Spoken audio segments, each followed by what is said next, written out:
चरित्र फार सुंदर पद्धतीने सांगणारे माईबाप, यावर्षी माझे प्रयत्न राहतील की तुम्ही माझ्या भगवान शंकराचं काही बरेचसे चरित्र, त्यांचा परिचय तुम्ही करून घेतला नसेल, खूप काही चरित्र ऐकली नसतील, आणि हे चरित्र भगवान शंकरावर प्रेम निर्माण करून देणारे चरित्र आहे. माझ्या भोलेनाथांकडे त्याने ओढ निर्माण करून देणारे हे चरित्र आहे. प्रत्यक्ष भगवान शंकराचं दर्शन घडवून देणारे हे चरित्र आहे. आणि ही चरित्र या वर्षी मात्र आपण प्रगट करण्याचा प्रयत्न करणार आहोत. लक्ष असू द्या, कथेच्या एक एक शब्दाकडे मायबाप लक्ष असू द्या. ही अलौकिक कथा आहे. या शिवमहापुराणातील एक एक शब्द माणसाच्या जीवनाचा उद्धार करणारे. विश्वास ठेवा मायबाप, विश्वास ठेवा. जे काही भगवान भोलेनाथांच्या पवनसूत हनुमंतरायांच्या एकांतेश्वर भगवंताच्या कृपा आशीर्वादाने त्यांच्या आज्ञानं जे सांगण्याचा मी प्रयत्न करणारे मायबाप, हे अलौकिक असणारे, प्रत्येकाचे कल्याण करणार असणार आहे. निश्चित भगवान शंकराचा, माझ्या महादेवांचं प्रत्येक दर्शन म्हणा, त्यांचा अनुभव म्हणा, ही प्रचिती म्हणा, निश्चित तुम्हाला आल्याशिवाय राहणार नाही मायबाप. हे माझे प्रयत्न राहील. पण ज्या तळमळीने माझ्या महादेवांची कथा मी श्रवण करण्याचा, सांगण्याचा प्रयत्न करेल, तीच तळमळ तुमच्याही मनात असावी ऐकण्याची. तीच तळमळ, तोच विश्वास, ती आस्था तुमच्या मनात असावी मायबाप. तर कथाकार तो कितीही तळमळीनं जर कथा सांगत असेल, पण तुमची मनातली तळमळ निर्माण होत नसेल तर फायदा होत नाहीये. विश्वास ठेवा. निश्चित तुमच्या मनात समाधान प्राप्त झाल्याशिवाय राहणार नाही, आनंद प्राप्त झाल्याशिवाय राहणार नाही मायबाप. ही अलौकिक कथा आहे. आणि या कथेचं त्या ठिकाणी आयोजन होत आहे श्री प्रयागराजमध्ये. ही अलौकिक महादेवांची कथा प्रारंभ होते मायबाप, संपन्न होत आहे श्री पवित्र भूमी असणारी, की ज्या प्रयागराजमधून, हे एवढं पवित्र ठिकाण आहे, त्रिवेणी संगम आहे, आणि याच पवित्र स्थानातून त्या ठिकाणी ब्रह्मपुरीला जाण्याचा मार्ग आहे असं हे शास्त्र सांगत आहे. ही अलौकिक भूमीमध्ये, पवित्र भूमीमध्ये देवादिदेव महादेवांचं गोड चरित्र प्रारंभ होतंय मायबा. काय पवित्र भूमी आहे, काय पवित्र भूमी आहे. यावर्षी सर्व गावातील प्रत्येक जणाने त्या प्रयागराज मधला नजराणा पाहिला ना तुम्ही महाकुंभामध्ये. इथली सुद्धा भरपूर श्रोते मायबाप गेले असतील. त्या महाकुंभाचा आस्वाद, तो आनंद, त्या सोहळ्याचा आनंद तुम्ही घेतला असेल. काय अलौकिक आनंद आहे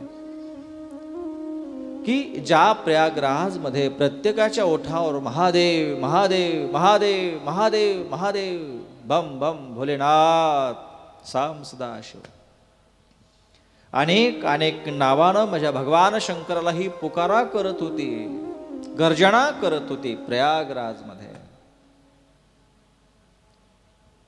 जी भगवान शंकराची साधना करणारी मंडळी आहे, जी योगीजन आहे, ही पवित्र मंडळी त्या ठिकाणी प्रयागराज मध्ये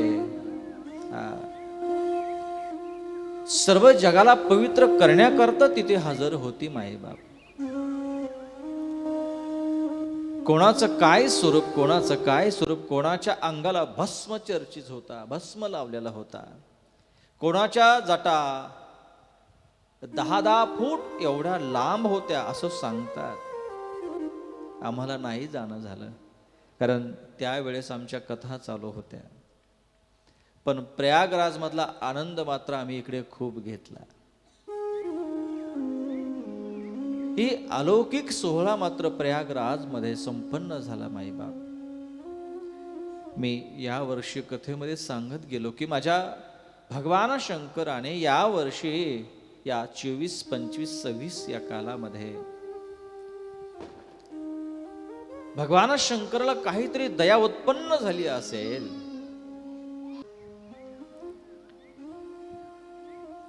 कारण देवादिदेव महादेव हा अलौकिक मायबाप, अभेद आहे. हे तत्वच अलौकिक आहे. अलौकिक तत्व आहे. कोणी असो, भगवान शंकराचा स्वभाव एकच आहे की प्रत्येकाला त्याचा उद्धार करणे, त्याचं दुःख हरून घेणे, त्याची संकट वेचून घेणे. कारण एकमेव देवता असा आहे मायबाप, देवाधिदेव महादेव. तो सुखात नाही पण दुःखात मात्र धावून आल्याशिवाय राहत नाही. हा महादेव आहे, महादेव आहे. तो अभेद तत्व आहे मायबाप, हे अभेद तत्व आहे. हे तत्व जाणून घेणं अत्यावश्यक आहे. पहिलं महादेवाला जाणून घ्या मायबाप, नंतर साधना करा. ज्याला भगवान शंकर कळाला, हे तत्व कळालं, महादेव कळाला, तो साधनाच्या भानगडीमध्ये पडतच नाहीये. ऐकताय ना सगळे? काय? ज्याला भगवान शंकर कळाला, ज्याला महादेव कळाला, तो साधनाच्या भानगडीत पडत नाहीये. बाज जो जिथे गेला ना, त्याला भगवान शंकराचं दर्शन होतं. काम करत असताना, कोणता उद्योग करत असताना, व्यवहार करत असताना, संसार करत असताना, ज्याला देव कळाला, ज्याला महादेव कळाला, त्याला साधना कोणती करण्याची आवश्यकता पडत नाहीच आहे. ऐका, फक्त सावध होऊन कथा ऐका मायबाप. मी तुमचं मन भ्रमित करणार नाही, लक्षात ठेवा. आज शिवमहापुराणाविषयी तुमच्या मनामध्ये जो भ्रम निर्माण झालाय, प्रत्येकाच्या मनामध्ये, तो भ्रम तो नष्ट करण्याचा प्रयत्न करायचा आपल्याला. माझं काम आहे मायबाप. 7 दिवस आम्ही इथे राहणार आहे. फक्त तुम्हाला कथा किती तळमळीनं श्रवण करायची हे तुम्ही ठरवायचंय. आता एक एक एक एक क्षण सुद्धा व्हायला जाता कामा नाही. मी तळमळीनं सांगतो मायबाप, पश्चातापाची वेळ येईल अशी कथा नका ऐकू. माझा विषय मायबाप की हे तत्व आहे मायबाप, हे अलौकिक तत्व आहे. आणि 7 दिवसामध्ये आपल्या भगवान शंकराला, महादेवाला जाणून घ्यायचं आहे. एकदा तो कळाला ना की मग काही करायची आवश्यकता पडत नाहीये मायबाप. ज्याला देव कळाला नाहीच ना, ती खटाटोप करत असतात. ज्याला महादेव कळाला नाही ना, ती 17 वेळेस महाराज हे करू का, महाराज ते करू का, महाराज कोणत्या रंगाचा फुल वाहू, महाराज मी महादेवाच्या मंदिरामध्ये कोणत्या वारी जाऊ, कधी कधी दर्शन घेऊ, कधी पाणी देवाला घालू, किती पाणी घालू, अभिषेक मी कधी करू, कोणता मंत्र मी जपू, कोणत्या रुद्राक्षाची माळ मी घालू, हे कोण विचारतंय? कोण विचारतंय? ज्याला देव कळाला नाही ते विचारतंय. ज्याला महादेव कळाला नाही ते विचारतंय. आणि ज्याला देवाचा अनुभव आला, ज्याला महादेव कळाला ना, अरे तो काहीच करत नाही, काहीच करत नाही, कोणती साधना करत नाही. तो मंदिरातही जात नाही. का? कारण जिकडे पाहावं त्याला मंदिर दिसतंय, जिथे जावं त्याला मंदिर दिसतंय. ज्याला भगवान शंकर कळाला ना, असं की तो अहोरात्रपणे मंदिरातच राहतोय, मंदिराचं जीवन जगतोय. मी साधना सांगणार नाहीये मायबाप, तुम्हाला नाही सांगणार. मला फक्त एक सांगायचं, आपल्याला 7 दिवस देवाधिदेव महादेवाला जाणून घ्यायचं आहे. तो कळाला ना, त्या व्यक्तीचं जीवन हे बिनधास्तपणे तो जगायला सुरुवात करतो. लक्षात ठेवा, ज्याला भगवान शंकर कळाला ना, त्यांच्या चेहऱ्याकडे बघा, किती प्रसन्नता असते, किती प्रसन्नता असते. भगवान शंकर कळाला किंवा नाही कळाला हे लगेच कळतं मायबाप. काही माणसं अहोरात्रपणे मंदिरात जातात, पण त्यांचं जीवन जर पाहिले ना, असमाधानी जीवन त्यांचं. कित्येक तरी लोक अहोरात्रपणे पूजा करतात, हे करतात, साधन करतात, उपवास करतात, पण त्यांचं जर जीवन पाहिलं, चेहरा पाहिला, तर उदासीनता आहे त्यांच्या जीवनामध्ये. का? एवढ्या पूजा करून, आराधना करून, साधना करून, उपवास करून जीवन का असमाधानी आहे? त्याचं कारण आहे, तुम्ही जी पूजा करतात ना, ती लोक सांगतात म्हणून करतात, महादेव कळाला म्हणून करत नाही. काय लोक सांगतात म्हणून पूजा करतात का? शिवमहापुराण आमची देवते महाराजांनी सांगितलंय की भगवान शंकरा जर सोमवारी रात्रीच्या 12 वाजता जाऊन जर पूजा केली, आराधना केली की धनसंपत्ती होते, धनसंपत्तीचा लाभ होतो. हे साधन केल्यानंतर ते प्राप्त होतं, हे साधन केल्यानंतर हे प्राप्त होतं. महाराजांनी सांगितलं म्हणून आपण करतोय, महादेव कळाला म्हणून आपण करत नाही.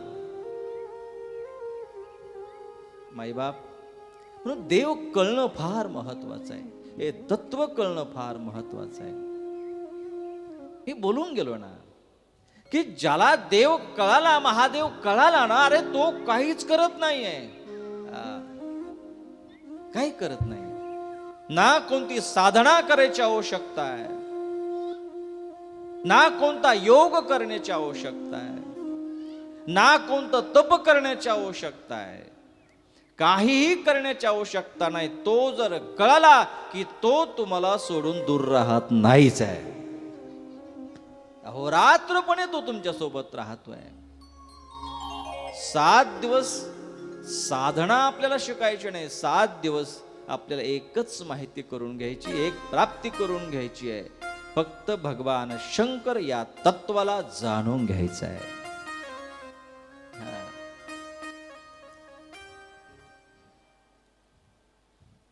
आजकाल लोकांच्या मनामध्ये फार भ्रम आहे मायबाप. महाराजांनी काही जादू टोना वगैरे चमत्कार सांगितले ना की लोकांचा गर्दा खूप होतोय. लोकांना अपेक्षा तीच आहे आजकाल या युगामध्ये. या युगामध्ये चमत्काराला नमस्कार आहे आणि याला साधनाला, या उपवासाला, या चमत्काराला माणसं बळी नाही पडलेत, याला महिला मंडळ बळी पडलेत. पण आजकाल शिव महापुराण म्हटलं की जास्त गर्दा माणसाचा नसतो, मातोश्रीचाच असतो. त्यांना माहिती आहे की शिव महापुराण म्हटलं की साधनं भरपूर आहे. आणि हा जो भ्रम आहे ना प्रत्येकाच्या मनामध्ये एवढा जागा करून बसलाय ना, भगवान शंकराकडे कोणाचं लक्षच नाही, त्या साधनाकडे लक्ष आहे, त्या चमत्काराकडे लक्ष आहे. मायबाप ऐका, मी फार तळमळीने सांगण्याचा प्रयत्न करणार आहे.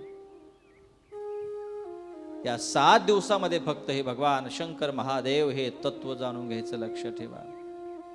एकदा तो कळाला ना, बस जीवन हे निश्चिंतित होतं मायबाप, निश्चिंत जीवन होतं. कोणता मायनस पॉइंट या जीवनामध्ये राहत नाहीच आहे, पण तो कळाला पाहिजे, देव कळाला पाहिजे. आणि आतापर्यंत मला नाही वाटत की ईश्वर कोणाला कळाला असेल, नाही मायबाप. आणि कोणी त्याला जाणून घेण्याचा प्रयत्न केला, कोणी त्याला कळून घेण्याचा प्रयत्न केला, कोणी केला मायबाप? कोणाला भगवान शंकराला कळून घेण्याची मानसिकता, ही तळमळ कोणाच्या मनामध्ये नाहीये मायबाप, नाहीये. ही तळमळ कोणाच्या मनामध्ये नाहीये. ज्याची तळमळ असावी ना, ती तळमळ आपल्या मनामध्ये नाहीये. आणि व्यर्थ हा टाइमपास चाललाय जीवनात. हे साधन ते साधन. अहो मातोश्री किती उपवास करायला लागल्यात तुम्ही. हो 7 दिवसाचे वार सुद्धा मातोश्रींना कमी पडू लागलेत. महाराजांनी कोणतं साधन सांगितलं की आज 24 तास मातोश्री मंदिरामध्येच आहे. इकडे लेकर उपोषिकर आहे ना, इकडे आपला पती उपोषिकर आहे ना, पण मंदिरामध्ये जाणे नाही ना मायबाप. खरा परमार्थच आपल्याला कळला नाही काय, खरी सेवाच कळालीच नाही आपल्याला, काय सेवा आहे, भक्ती कशाला म्हणतात हेच आपल्याला कळलं नाही. नाही कळालं, नाही. परमार्थ काय आहे, त्याचा उद्देश काय, खरं परमार्थ सेवा भक्ती हे नाही कळालं मायबाप. म्हणून तर हा खटाटोप आहे. आणि ज्याला हे सगळं कळालं ना, तो काहीच करत नाही. काहीच करत नाही. शिवपुराण काय सांगतंय याकडे लक्ष असू द्यावं मायबाप आपलं, लक्ष असू द्यावं. हे अलौकिक पुराण, हे अलौकिक तत्व आहे. ही भगवान शंकराची भाषा, ही अलौकिक भाषा आहे मायबाप. शिवमहापुराण हे भ्रमित करणारं पुराण नाही आहे. शिवमहापुराण हे भ्रमातून आपल्या नष्ट करणारं पुराण आहे. भ्रमित करणारं पुराण नाही. पण आजकाल लोक स्वतःहून भ्रमित झाले. निदान अरे समाज तर अज्ञानी असतो रे, जे महाराज सांगतील ते आम्ही करतोय. पण सांगणारानं सुद्धा, कथाकारानं सुद्धा श्रोत्यांची बुद्धी ही भ्रमित होईल असं करू नये. हे असं नाही करू. श्रोत्यांना आवडतं म्हणून कोणतीही कथा आपण मानणं हा गुन्हा आहे मायबाप. हे व्यासपीठाचा अपमान आहे. इथं मी माझ्या भाषा वापरू नये. मी माझे विचार न मांडता माझ्या शिवमहापुराणाचे काय विचार आहेत, माझ्या भोलेनाथांचे काय विचार आहेत, या शास्त्राचे काय विचार आहे, हे व्यासपीठाची काय परंपरा आहे, काय शिस्त आहे. इथं मीही स्वतंत्र नाहीये, तुम्हीही स्वतंत्र नाहीये. आपण पारतंत्र माईबाप. आपल्याला फक्त आधार भगवान शंकराचा घ्यायचा, या शास्त्राचा घ्यायचा आहे. जे शास्त्राची विचार ते मांडणं हे कथाकारांचं कर्तव्य आहे. तुम्हाला काय आवडतं यापेक्षा भगवान शंकर कोणत्या विचारानं प्राप्त होईल, कोणत्या कथेनं प्राप्त होईल, कोणत्या आचारानं प्राप्त होईल ते महत्वाचं लक्षात ठेवा. आपले विचार हे इथे काही कामाचे नाही. हे शास्त्र काय सांगतं हे महत्वाचं आहे. समाजाचा कधी आधार घ्यायचा नसतो. समाजाला काय आवडल हे पाहायचं नसतं मायबाप. कारण तुम्हीही तुमचा उद्धार करून घ्यावा आणि मीही सुद्धा माझा उद्धार करून घ्यावा. कारण हे चरित्र सांगतोय ना की ऐकणाराचाही उद्धार होतोय आणि सांगणाराचाही उद्धार होतोय.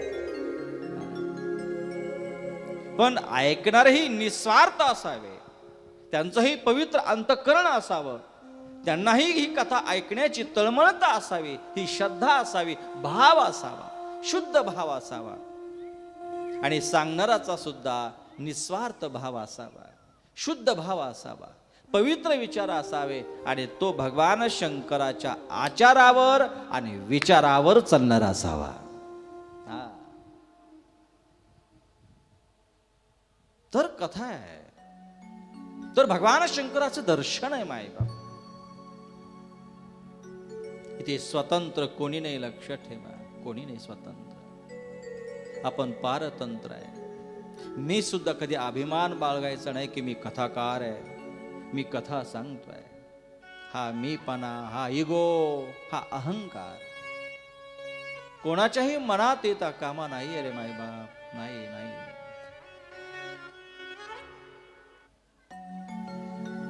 दोघांची ज्यावधी तळमळ असणं फार महत्वाची आहे. तळमळ पाहिजे कथेमध्ये. कोणती अपेक्षा ठेवून कथा करणारा कथाकार ही देवाची प्राप्ती नाहीच आहे मायबाप, नाहीच आहे.